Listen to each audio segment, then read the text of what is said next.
Using our imagination and some old footage, let's say this guy's done all right considering the messy run-up, but needs friends.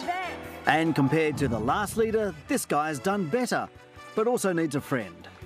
And these three are feeling bullish and ready to push hard for policy wins. So what could those bottom lines be? The rights of victims of crime, the stern measurement on kids showing up, the size of government, a serious re-evaluation of what the treaty means. Climate action is certainly one of the top three, along with ending poverty and inequality and protecting and restoring our native wildernesses and wildlife. Probably one of the most radical tax reforms and transformations that this government has ever seen. And so absolutely we will be taking that into the negotiations. And we know those negotiations can take time. 2017, almost 4 weeks.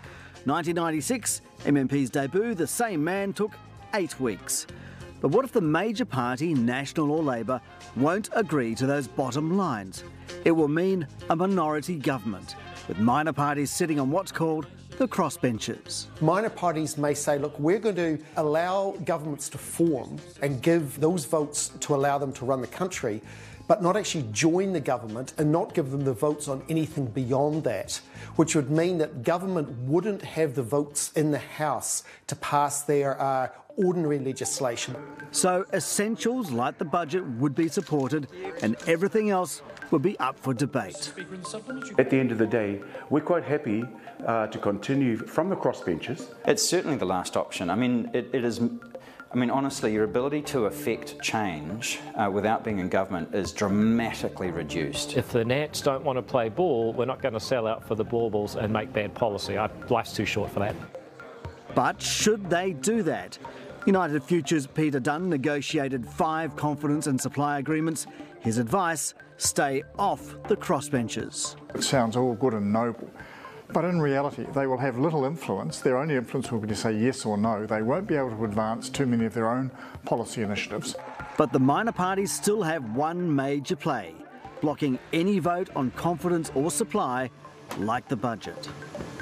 If a government cannot win one of the confidence and supply votes, the absolute votes they have to win in order to prove their right to govern, then they must resign straight away. Would you block a budget? Could it go that far?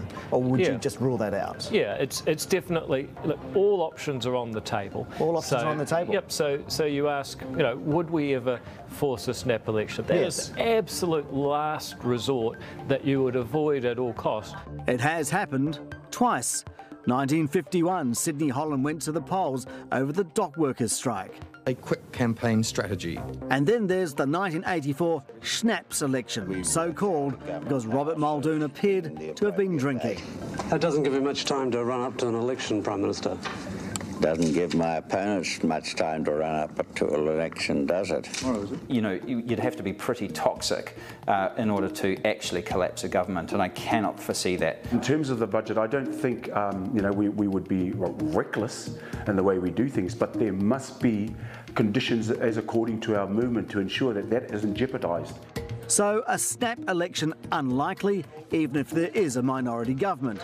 But there is one other scenario that could force Kiwis back to the voting booth soon after October 14, a hung parliament.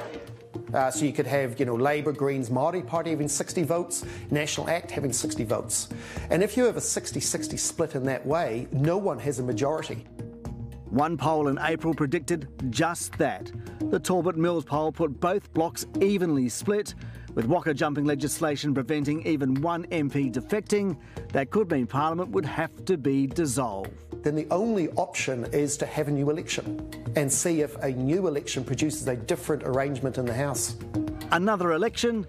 Or perhaps the slogan for that one should be, let's do this! all again.